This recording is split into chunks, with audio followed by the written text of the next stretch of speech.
এই মুহূৰ্তত আমাৰ সৈতে আছে জাহাংগীৰ হুছেইনৰ ভাতৃ জাহিদুৰ ৰহমান। আমি তেখেতৰ পৰা পোনপটীয়াকৈ জানিব বিচাৰিম। আপোনাৰ পৰা আমি ইতিমধ্যে DNA ৰিপৰ্ট প্ৰকাশ পোৱাৰ পূৰ্বে আপোনাৰ পৰা মন্তব্য গ্ৰহণ কৰিছিলোঁ। তেতিয়া আপুনি কৈছিলে যে আপোনাৰ দাদাৰ জীয়েৰাত এপাত বেল্ট মাৰে, সেই বেল্ট পাতৰ এটা টুকুৰা সেই মৃতদেহত পোৱা গৈছে। গতিকে আপুনি সেইটো অলপ মানে দাদাৰ হ'ব পাৰে নেকি বুলি সন্দেহ কৰিছিলে তেতিয়া। কিন্তু DNA ৰিপৰ্টত প্ৰকাশ পালে যে সেয়া আপোনাৰ দাদাৰে হয়। গতিকে এতিয়া যিহেতু আপোনাৰ দাদা হত্যা কৰা হৈছে বা দাদাৰ এতিয়া ডেড বডি সেইটো, গতিকে এতিয়া কি ক'ব? এতিয়া কথা মোৰ এইটোৱে, যিয়ে মাৰিলে তাক বিচাৰি উচিত শাস্তি, যিটো আইনমতে সেই শাস্তিটো দিব লাগে। আৰু যি অংশখিনি বাচি আছে সেই অংশখিনি মোক দিব লাগে, ৰিপৰ্টটো দিব লাগে আৰু মোক ইয়াৰ পৰা ঘৰলৈ পঠিয়াই দিব লাগে। কাৰণ ঘৰত মাকৰ অৱস্থা বেয়া হৈ আছে। আমি দুটাই ল'ৰা আৰু কোনো বাই ভনীও নাই। সেই মা এনেও বেমাৰী, আগৰ পৰা বেয়া হৈ আছে। গতিকে মোক ইয়াৰ পৰা ঘৰলৈ দি পঠিয়াব লাগে। আৰক্ষীয়ে এতিয়া আপোনাক স্থানত ৰাখিছে হয়নে? মই নিজে আছো, মানে মোৰ ইয়াত থাকিবলৈ কোনো ঠাই নাই। সেইটো কাৰণে মই ইহঁতৰ লগত নিজে আহি আছো। এতিয়া মই ক'ৰবাত ওলালে মোৰ নিজৰো এতিয়া ভয় হৈ আছে নহয়, যে যদি মোৰ দাদাক মাৰিব পাৰে, এতিয়া মোক মাৰোঁতে বেছি টাইম নালাগে। সেইটো কাৰণে মই নিজৰ ছেফটিৰ কাৰণে থানাত আহি আছো। আৰক্ষীয়ে আপোনাক কিবা কৈছে নেকি দাদা এই ঘটনাৰ সন্দৰ্ভত কিবা তথ্য পোৱা বা কিবা এনেকুৱা? নাই কোৱা এতিয়ালৈকে নাই কোৱা এতিয়ালৈকে।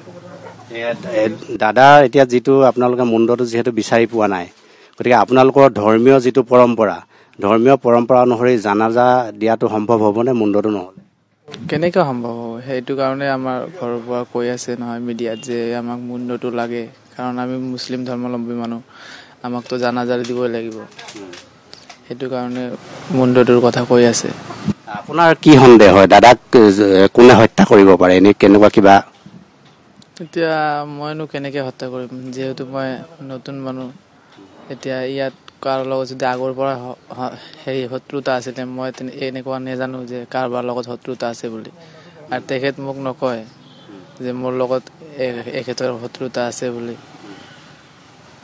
মানে দাদাৰ যিটো চিহ্ন মুণ্ড ঘৰৰ মানুহক লাগে বুলি দাবী কৰিছে ন? হয়, দাবী কৰে। সেইটো লাগিবই, মানে যি নহওক আমাক মুণ্ডটো লাগে আৰু সেই বাচা অংশখিনি সেইখিনি আৰু এই DNA ৰিপৰ্টটো হ'লে মানে এইখিনি বস্তু মোক দি ঘৰলৈ পঠিয়াই দিব লাগে। ইয়াত মোৰ থকা খোৱা অসুবিধা হৈ আছে আৰু ময়ো আজিকালি বাহিৰত ওলাব নোৱাৰোঁ। মানে মোৰো ৰিক্স হৈ আছে, ভয় লাগি আছে। কেতিয়াবা মোক উঠাই লৈ যাই মাৰি দিব, কোনো ঠিকনা নাই। কাৰণে প্ৰশাসনৰ ফলত মোৰ এটাই কথা, ইয়াৰ পৰা মোক ঘৰলৈ পঠিয়াই দিব লাগে বস্তুখিনি দি।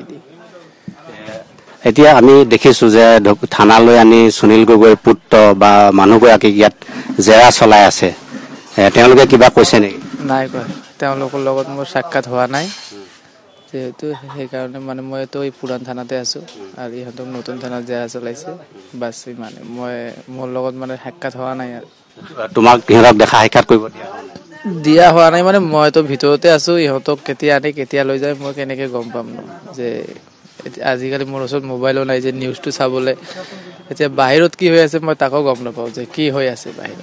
তোমাক দাদাই একেবাৰে লাষ্ট কেতিয়া ফোন কৰিছিলে, কি কৈছিলে?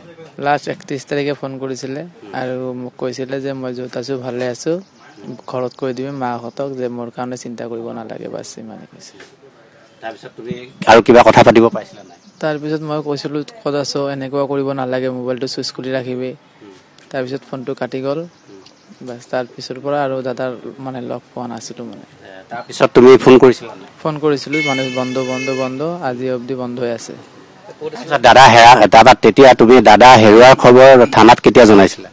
থানাত মই এই 31 তাৰিখৰ দিনা মোক যেতিয়া ফোন কৰিছিলে, তেতিয়া মই এই ফোনটো পাই মানে আমাৰ সুনীল দাদাৰ ঘৰত গৈছিলোঁ, কাৰণ ইয়াততো আৰু মোৰ কোনো নাই।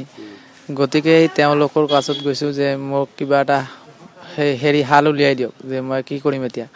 তাৰপিছত ইহঁতে ক'লে যে বোলে হয়তো ক'ৰবাত ৰুম চুম লৈ আছে চাগে, কিন্তু 2-1 দিনৰ ভিতৰত মানুহজনে লৈ যাব। এনেকৈ ক'ল। মই তাৰ লগত আৰু ভাত পানী খাই 500 টকা এটা দিছিলে, সেই পইচাটো লৈ মই তাৰ পৰা গুচি আহিলোঁ। আহি কেম্পত আছোঁ, কিন্তু ৰাতিটো হ'লোঁ কেম্পত। ৰাতিপুৱা উঠি খবৰ এটা পালোঁ যে মালিকৰ এনেকুৱা এটা ঘটনা হৈ গ'ল। তৎক্ষণাত গুচি আহিলোঁ মালিকৰ ঘৰলৈ। আহি দিনটো তাতে আছোঁ। গধূলি মোক পুলিচে লৈ আহিলে ইয়াত। লৈ আহি পুষ্টাৰ চলি আছিলে 4 দিনটো মই ভিতৰতে আছো সেই ভিতৰত থকা অৱস্থাতে মানে মই এতিয়া দাদা নাই যেহেতু সেই তাৰ কাৰণে মানে হেৰি এখন হেৰাই গ'ল মানে কলৈ গ'ল হেৰাই গ'ল বুলি এফআইআৰ এখন দিয়া আছে তাৰপিছত আৰক্ষীয়ে তোমাৰ দাদাৰ সৈতে সেই বডিটোৰ সৈতে ডিএনএ মিলাবলৈ তোমাক টেষ্ট লৈছিলে হা লৈছিলে লখিমপুৰ লৈ গৈ মোৰ পৰা টেষ্টৰ নমুনা লৈছিলে লৈ এইখিনি বোলে হায়দৰাবাদ ফৰেনচিক পঠিয়ালে বোলে আৰু ডেড বডিটো তোমাক দেখুৱাইছিলে নিপে বেল্টৰ টুকুৰাটো বেল্টৰ টুকুৰাটো দেখুৱালে মানে যিখিনি বস্তু মানে ওলাইছে তাত সব বস্তু দেখুৱালে কিন্তু বাকি বস্তু এটা মোৰ দাদাৰ নাছিলে কিন্তু সেই বেল্টটো যে আছিলে সেই বেল্টটো মোৰ দাদাৰ আছিলে বাৰু আৰু সেই যদি এটা মানুহ মাৰি পুৰিবলৈ যায় সেই মানুহটোৰ কেতিয়াবা কাপোৰ চোলা হলকাই থবলৈ টাইম নাপায় গতিকে মই যেতিয়া বেল্টটো দেখুৱাইছে তেতিয়াই মই সন্দেহ কৰি আৰক্ষীক কৈছিলো যে স্যাৰ এইটো মোৰ দাদাৰ বডিও হ'ব কাৰণ আমাৰ মালিকে এনেকুৱা বেল্ট নিপিন্ধে আৰু যেহেতু বেল্টটো জ্বলি যোৱা আছিলে আৰু বাকি কাপোৰ কিন্তু জ্বলা নাছিলে স্পনটো কাষতে পৰি আছিলে বা স্পটিংটোও কাষত আছিলে সেই মই তেতিয়া সন্দেহ প্ৰকাশ কৰিছিলো যে আৰক্ষীক যে এইটো মোৰ দাদাৰ বডি হ'ব লাগে কাৰণ এই বেল্টৰ টুকুৰাডাল যেতিয়া পুৰিছে মানুহটো হিয়ে হ'ব যে পুৰি যোৱা মানুহটো বডিটো আমাৰ দাদাৰে হ'ব মই আৰক্ষীক তেতিয়াই জনাইছিলো তাৰপিছত মোৰ ডিএনএ টেষ্টৰ নমুনা লৈ ফৰেনচিক পঠিয়ালে আজিতো ৰিপৰ্টটো আহি পালে আপোনালোকৰ সবে অৱগত যে এইটো মোৰ দাদাৰ বডি হয় এতিয়া তুমি অসম চৰকাৰলৈ বা আৰক্ষী বিভাগলৈ কি দাবী জনাব যে দাদাৰ যিহেতু পৰিয়াল আছে দাদা যদি সঁচাকে মৰিলে তেতিয়া দাদাৰ পৰিয়ালটো কি হ'ব চৰকাৰে কি কৰিব লাগে পৰিয়ালটোৰ কাৰণে চৰকাৰে মানে পৰিয়ালটোক অকমান চকু দিলে চালে হ'ল বাৰু এতিয়া ইহঁতৰ সৰু সৰু ছোৱালী দুজনী এতিয়া সেই ছোৱালী দুজনী যাতে ভৱিষ্যতে ডাঙৰ দীঘল কৰিব পাৰে এতিয়া মইতো কাম শিকিব পৰা নাই মই কামত আহিছোহে না ভালকে এতিয়া মিস্ত্ৰী হ'ব মই ইমানখিনি মানুহ চলাম কেনেকে এতিয়া মই নিজেই চলিব নোৱাৰো এতিয়া মই সেই মা আছে তাৰ মানুহজনী আছে ছোৱালী দুজনী আছে মই কেনেকে চলাম যিয়ে আছিলে বট বৃক্ষ লিখিয়া সেই বট বৃক্ষটো মানে ধুমুহাত ভাঙি পৰি গ'ল এতিয়া মই কেনেকে এই পৰিয়ালটোক চলাম মানে এইটোৱে কথা এতিয়া অসম চৰকাৰলৈ এটাই দাবী সেই পৰিয়ালটোক যাতে অলপমান চকু দি চাই বাস ইমান দাদাৰ যি ঘটনা হ'ল যিহেতু দাদাৰ হত্যা কৰা হ'ল বুলি এতিয়া ইতিমধ্যে আৰক্ষীয়ে প্ৰকাশ কৰিছে গতিকে দাদাৰ হত্যাকাৰীয়ে কেনেকুৱা ধৰণৰ শাস্তি পোৱাটো বিচাৰে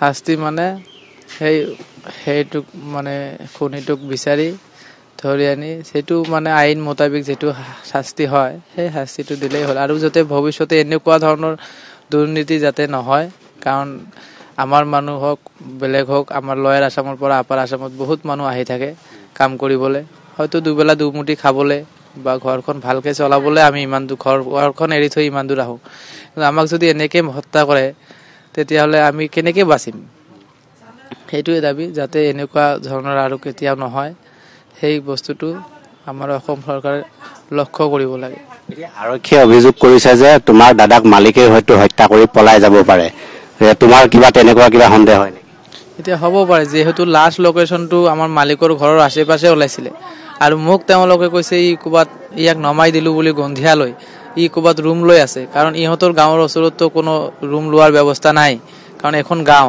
টাউনত ছাড়াতো ৰুম কুবাতো ভাড়া নাপায় সেইটো কাৰণে এতিয়া মোৰো সন্দেহ হ'ব পাৰে যে সেই মানুহ এই ইহঁতৰ ঘৰত থাকি মোক কথাষাৰ মানে যেনেকুৱা এই নাটকখন সজাইছিলে হয়তো সেই নাটকখনত মোকো ল'ব বিচাৰিছে মানে যাতে ময়ো বুজি নাপাওঁ কথাষাৰ হ'ব পাৰে কি ঠিক আছে এতিয়া মোক যেনেকে কৈছে যে বোলে নমিয়াই দিছো বা ই ৰুম লৈ আছে কিন্তু আসলতে ইয়াৰ লাষ্ট লোকেশন এই মালিকৰ ঘৰৰ কাষতে ওলাইছে বুলি কৈছিলে 30 তাৰিখৰ দিনা তাত তোমাৰ কামৰ চাইডৰ ওচৰত নমাই দিছিলে বুলি কৈছে তুমি লগ পাইছিলা না 30 তাৰিখ নাই পোৱা মই লগ পোৱা নাই বুলিহে তেখেতৰ ঘৰত বিচাৰি গৈছো গৈ তেখেতক সুধিছো কিন্তু ইহঁতে ক'লে এনেকে যে ক'বাত ৰুম লৈ আছে বা হয়তো দুই আগতে মানুহজনে লৈ যাব মালিকে কৈছে মানে সুনীল গগৈ আৰু তাৰ মানুহজনী দুজনেই কৈছিলে কেনেকে কৈ মই তাৰ তেখেতৰ লগত ভাত খাই টকা 500 দিছিলে মানে মোৰ ৰেচন নাছিলে বুলি সেই টকা 500 লৈ মই 8মান বজাত তাৰ ঘৰৰ পৰা ওলাই আহোঁ